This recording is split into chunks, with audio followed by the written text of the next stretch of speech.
Mirasee. Hi, I'm Cynthia Lamb, producer of Course Lab. As you know, in each episode of Course Lab, we do a deep dive into the inner workings of an online course business to help you take away the most relevant insights that you can apply yourself. Some of our explorations are about the educational architecture of the courses, and others are about the business model that makes the course successful.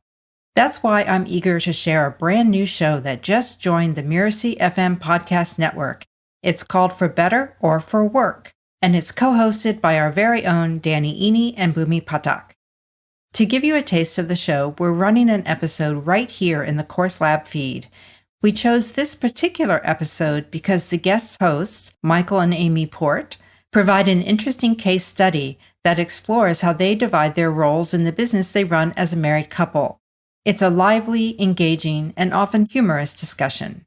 If you like what you hear, make sure to find For Better or For Work in your favorite podcast player and subscribe.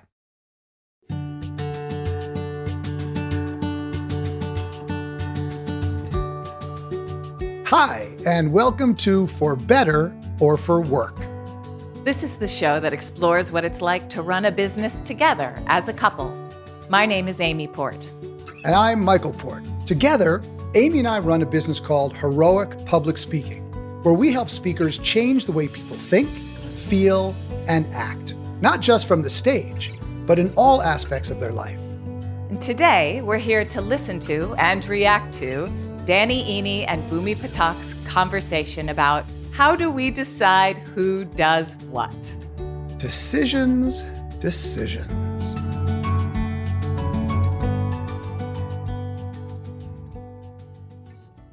Are we ready? Sweetie, are you ready? Are you doing good? Is your day doing good? Do you have your tea? I have my tea. So the topic of conversation today is, so you're working with your significant other. How do you decide who does what? I certainly have thoughts, but do you want to go first? Yeah, sounds good. Having clarity on who does what and having the roles be aligned with people's strength is going to help make the partnership successful. And this is true not just if you're working with significant other, it's also true when you bring on a new employee in a senior position or you're working with a business partner. So, having clarity on sort of like, what each person's strength is and what they naturally gravitate towards would be really helpful. So I remember, Danny, when we first started dating, we did some assessments as if you were going to hire me or I was going to hire you. I think these were actually the same assessments that you used to hire your first employee. Well, that was the context. I was using these assessments to hire my employees, and you were like, oh, that's interesting. Let's do them. That'll be interesting. That'll be fun. Yeah, so we did those assessments. I think they were... We're that kind of couple. Yeah, we're that kind of couple. So we did strengths finders, and we did another one, which was a conflict resolution assessment.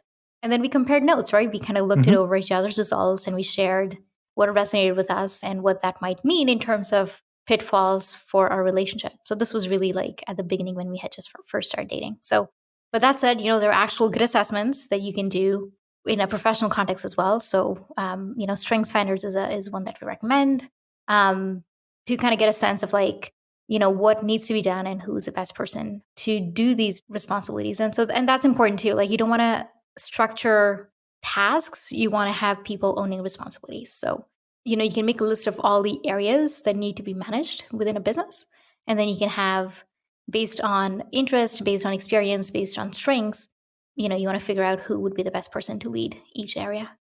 Well, in a lot of ways, it's funny because, you're describing essentially what one should always do when hiring someone. Yeah. Right. And exactly. I think part of the challenge is that it feels like a different beast when you're bringing on and working with your spouse or with your significant other.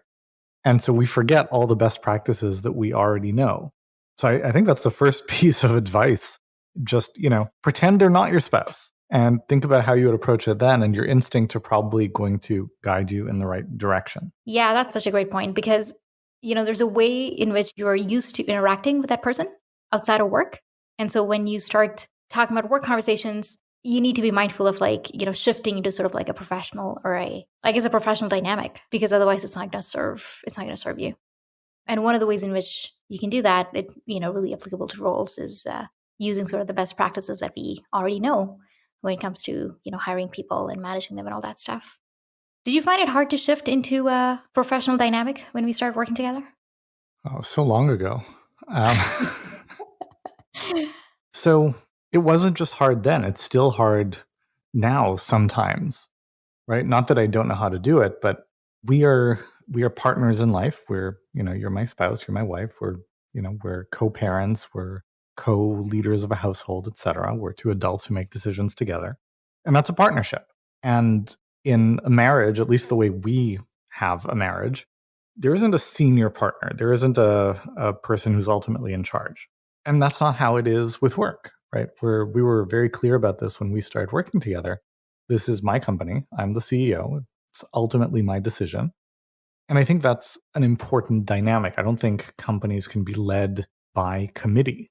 And that's something we should probably come back to because, there's a distinction between like the small stuff and the big stuff, right? The really big stuff is business strategy, direction, decisions. They kind of border on life decisions. They have those implications. And so even if it's my decision, you have to be on board. Like we have to be on the same page. And I think anyway, it's good leadership. Like, yes, the CEO can always say, look, ultimately it's my decision. I'm putting my foot down, but you only get to do that so many times before people are like, well, okay, fine, but I think I'm going to work somewhere else. So you can't really abuse that card. But so all that being said, kind of to loop back to the question, at the end of the day, push comes to shove, I can make a decision on my own and in the context of work. I can overrule you. I don't do it often, but I can. Whereas in our personal lives, I don't have veto power of, are we going out for dinner? Are we staying in? Or where are we going? Or, a lot of our disagreements are about, dinner. So but it's just different, right? And it's recognizing there's a different power dynamic and one isn't better or worse than the other. They're just appropriate for different contexts. Yeah. And again, it comes back to sort of like there's a personal dynamic that you already have probably established before you start working with your spouse. And then it's about adding a new dynamic that is appropriate in work contexts.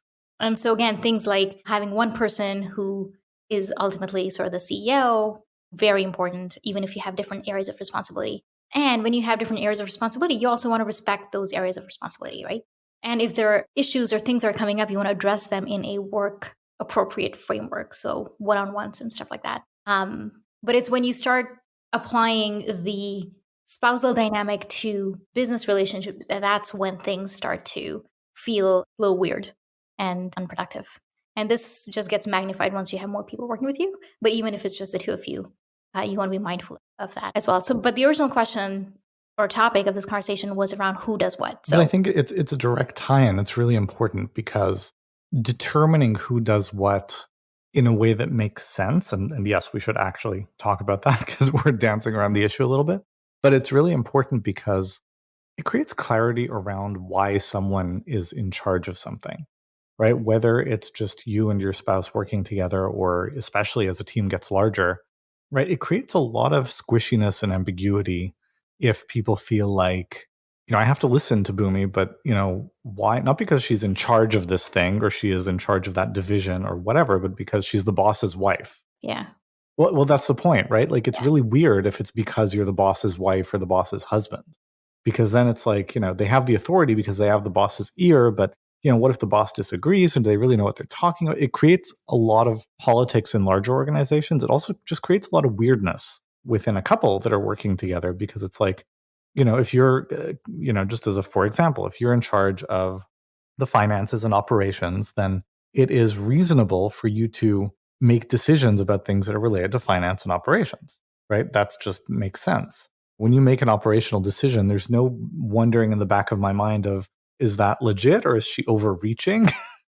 Right? It's like, no, of course she should be making these decisions. And this is something that we kind of struggled, is maybe not the right word, but we dealt with for sure when we started working together. I think from my perspective, it was like, oh, I'm coming in as a business partner. And so I want to, at least initially, like I wanted to be, not necessarily make decisions, but be brought into all the things or decisions we're making in terms of marketing or sales or. Well, I think this was not just a challenge initially. This was a challenge for a long time.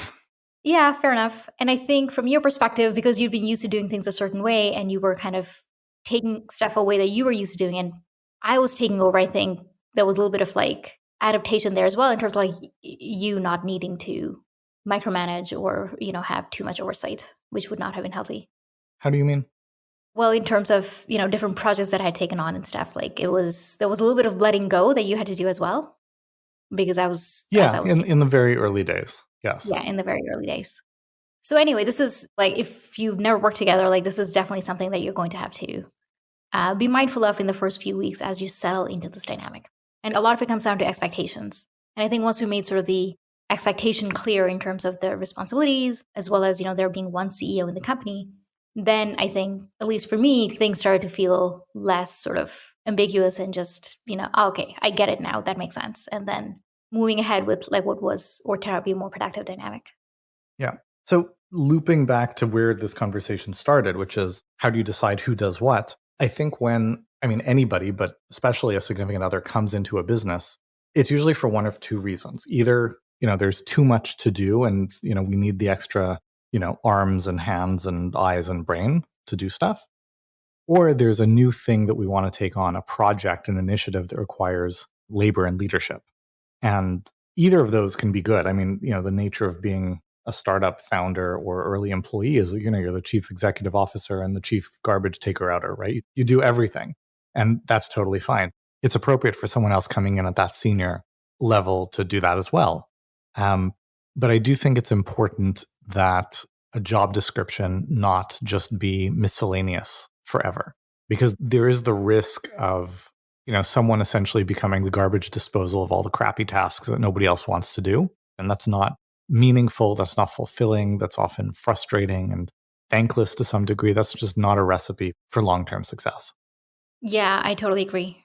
Like something that's coming up for me is that when I came on board, there were a couple of projects that I took on initially, the financial management, which I did, but that wasn't 40 hours a week. So, sweetie, you had like a couple of projects that had been kind of sitting on the shelf that you're like, oh, wouldn't it be great if I could get to this? And so I ended up taking them on. And on the surface, it's like, yeah, I guess that probably makes sense because I had a certain skill set in terms of project management and, figuring things out and stuff. But these projects had like mixed results. Like I'm thinking Google Analytics and Productive Inbox and stuff. But like I don't know. Productive Inbox was later. We can talk about that if we want. The analytics project, I think, it showcases a lot of things, right? There was the fact that it was a very big, ambiguous project. There was that. There was a huge learning curve of how our industry works that took you a lot longer to climb than you were expecting, or than I was expecting, probably. That project was a total shit show. So again, it's important to have sort of like a good, job description, as Deannie said. And there's going to be some sort of trial and error in terms of like, what's a good fit, what's not. So sometimes it may be super obvious. So, if Danny and I were to start a new company, at this point, we would know exactly who would do what. Danny would be responsible for marketing. I'd probably be responsible for operations, fulfillment, and, maybe sales. So, but we know that now because we've been working together for 9-ish years. But at the time when we started working together, we didn't have all that history. So we started off with me taking over financial management because that was, clearly my background. That was easy. And then we're like, okay, well, what else can I take on? Because that's not 40 hours a week. And I want to be able to add value and get to know the industry. And we knew that there'd be a learning curve, coming from big corporate to online marketing.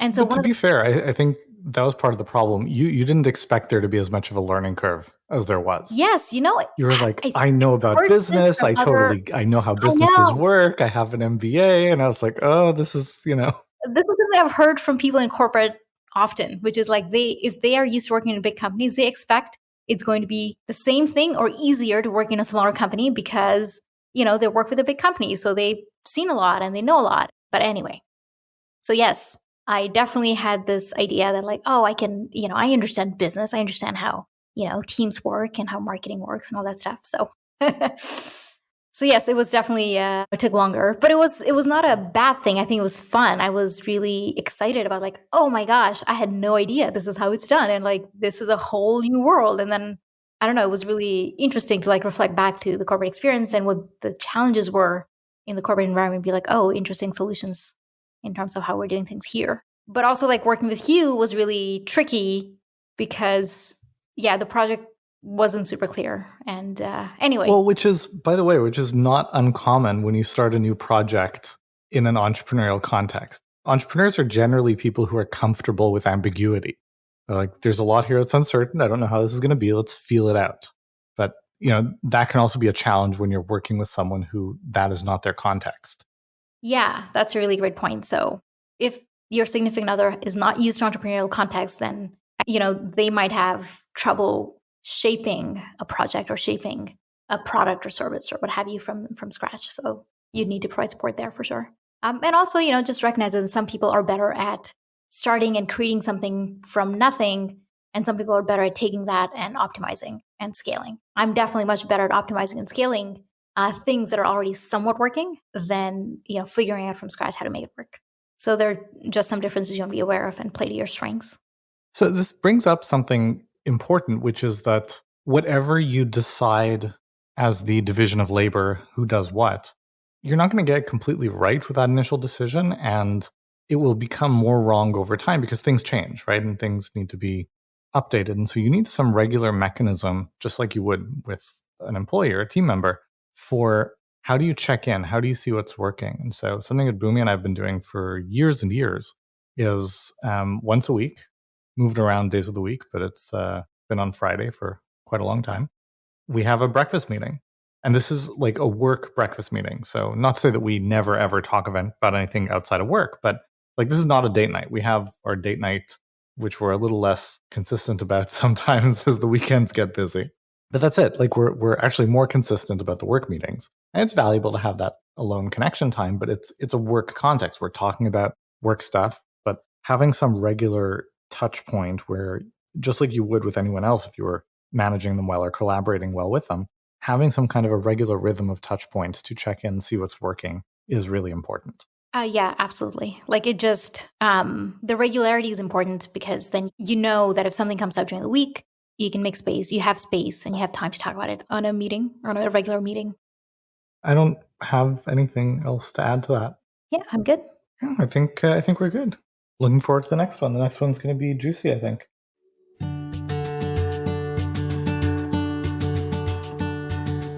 That was so Danny, the way he ended it. He's like, okay, I'm done. And that was it. You're like, okay, it's over. That was fun. I liked listening to them. And of course, Amy, you'll agree with me. They've got it all backwards. They're doing it wrong. And now we're going to explain how they should do it. Well, of course, we came into business partnership from a different direction than they did. They were already a married couple when they moved into business together. And you and I had been working together for years before we became a couple. So we already had some of those work roles, responsibilities, even rhythms and routines in place and well established. Now, certainly when you then bring a relationship of another sort into that mix, were there some adjustments early on? Yeah, I think there were. But in so many ways, some of those really important decisions about who plays what role at work and who has what responsibilities were already in place for us. Would you agree? I would agree, because I agree with everything that you say. Well, actually, yes, I would. And I want to mention something else first, then I'll go back to it. There was something that Danny said at one point. He said, well, I'm the CEO, so my decision is final. And we knew that from the beginning. And that's how it works, because that's what the role is. And then he inferred that, well, I wouldn't approach my decision-making process that way. Why would I not take Bhoomi's advice very seriously? Mm-hmm. And that struck me as important because I serve as the CEO as well. And we worked together for 2 years before we became a couple. But also what changed is Amy's role changed over time. So she became more and more influential in the organization over time as a result of learning more and more about the different functions of the business and developing specific skills based on her strengths. Whereas my role is pretty much the same as it was when we started. Would you agree? Yes. I think that piece that Danny shared about being the CEO, what he's addressing there is, okay, well, what are the titles? What's the role? What's the responsibility? But there's another piece to it, which is there is a partnership. And I'm not just talking about marriage, but business partnership. So regardless of what the roles are, we are still going to each other as sounding boards for those decisions. And sometimes that's more one direction than the other. But still, at the end of the day, as we talk about work things and what each of us have been handling during the day and solving during the day, we are looking to the other person as the partner, the business partner, not just talking to our husband or wife at the end of the day. And not just talking to somebody who holds a specific role in the company. So Amy handles all admissions into the program. She's in charge of that. And so when we're talking about business decisions, I don't only bring decisions that are related to admissions. I'm bringing everything that I'm working on to her to get her opinion because I want it and I need it. And I don't think I've ever made a decision that Amy didn't support before I made the decision. If there was something that I wanted to do and Amy thought we shouldn't do it, I would be crazy to do it because Amy's opinion is so valuable. I'd have to really work very, very hard I just don't think it's just not likely. I can't imagine that I would ever make a decision that Amy didn't agree with fundamentally. I mean, maybe it's like, well, I like the website to look a little like this versus this. I'm not talking about those kind of things. That's not a big deal, but big, important decisions, all of that we make together, regardless of what our roles are. 100%. Yeah. I think that as you're making decisions as a couple to look at what do each of you bring that will make it uniquely you and uniquely your company that will by nature be differentiated from other companies who do the same thing is a really valuable way to bring partnership into the roles. Our work is unique in that both Amy and I have business functions that we're responsible for, but we also do a lot of teaching and presenting together.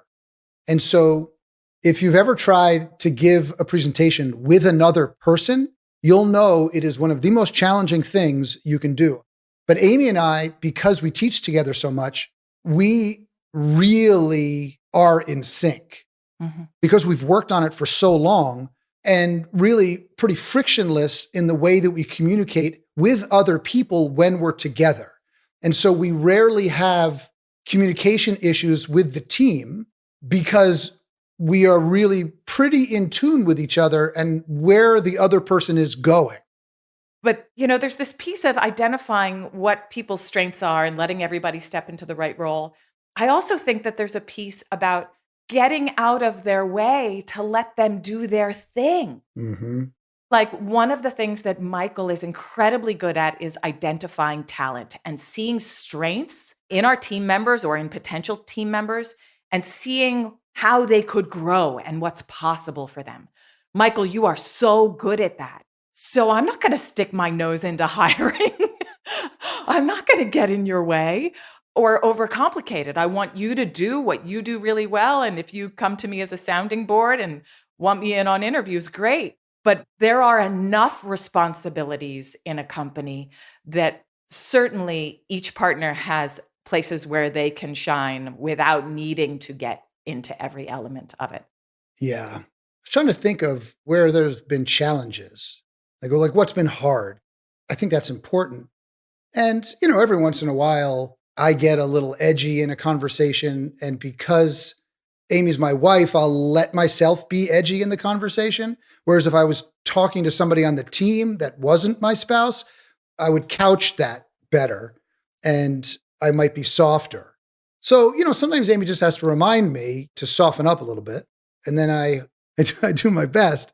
Because we were working in the business before we became a couple, and because we had different levels of experience in the business, when Amy came in, part of my job was to train and develop her skill set because I knew what her capabilities were. I knew how incredibly intelligent she is, but there were just some skills that she needed to develop because she hadn't been doing them previously. And because I see what people are capable of, I have a tendency to push people outside of their comfort zones. That sometimes was hard for Amy, I think. Look, you should speak for yourself. I don't want to speak for you. What I hear you touching on is that I think in any entrepreneurial venture where you're asking every team member, including yourself, to do things that you haven't done before, there's a balance to be mindful of.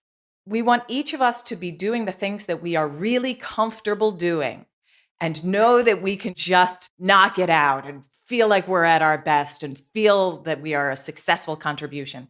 And then the other side is asking each one of us, ourselves included, to do things we have never done before and where we'll feel like, I don't even know what questions to ask to move forward on this.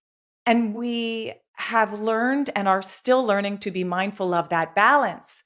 Because if we're so focused on, okay, Amy, we got to get Amy to develop this set of skills she's never developed, we're going to do that 90% of the time. Well, that's where we bumped up against each other, Michael, is because I was saying, hey, you get to grow and be uncomfortable at your own pace. Mm-hmm.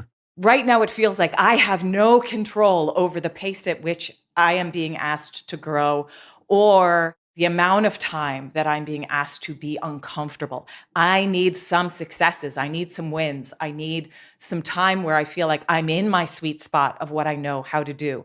And I need the two of them to be in a slightly different ratio than they are right now. That was the kind of bump up we had in the beginning. I needed a little slower of a trajectory to get into that and feel like I could hold my own next to your magic.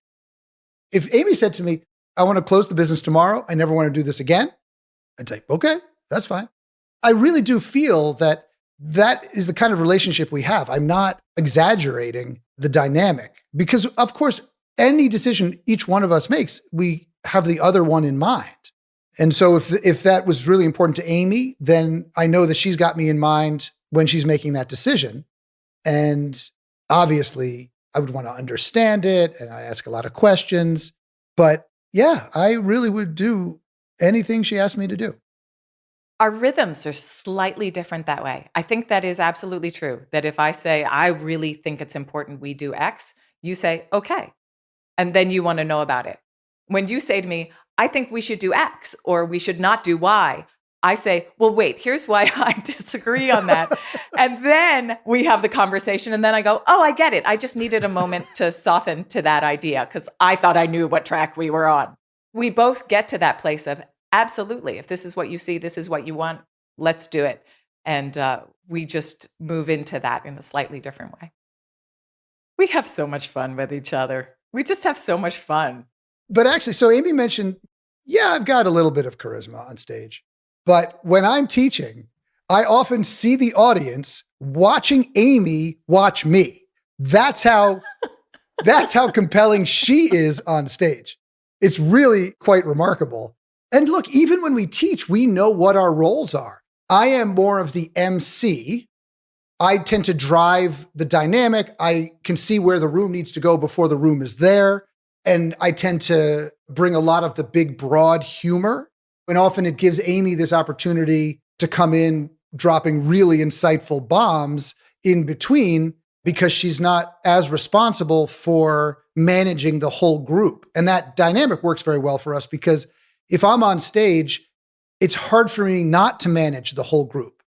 It's just natural for me. So if both Amy and I had the same natural way of being and the same needs emotionally or psychologically when we were working, it might not work as well because we'd be competing or fighting with each other for that opportunity or that experience.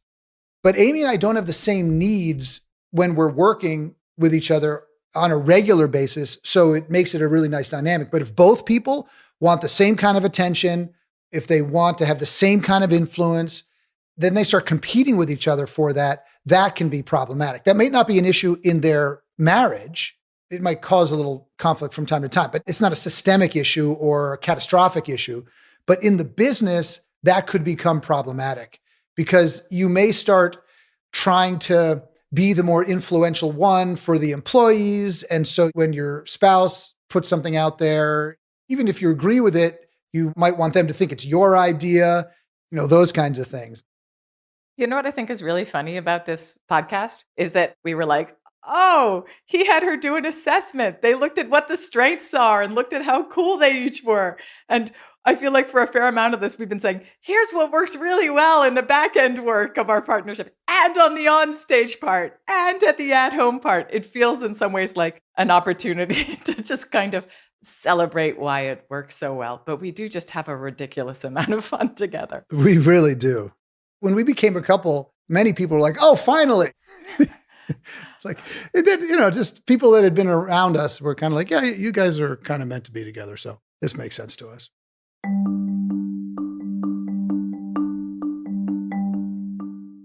I suppose that means we're wrapped. Guess so. On to the credits? Yep. Thank you so much for listening to For Better or For Work. I'm Amy Port. And I'm Michael Port. You can find out more about us at heroicpublicspeaking.com. That's heroicpublicspeaking.com. For Better or For Work is part of the Mirasee FM podcast network. This episode was produced by Cynthia Lamb. Jeff Govertson and Nishi Lance put it together. Danny Eni is the executive producer. Post-production by Post Office Sound. If you liked the show, please follow it and leave a starred review. Thank you, and we'll see you next time.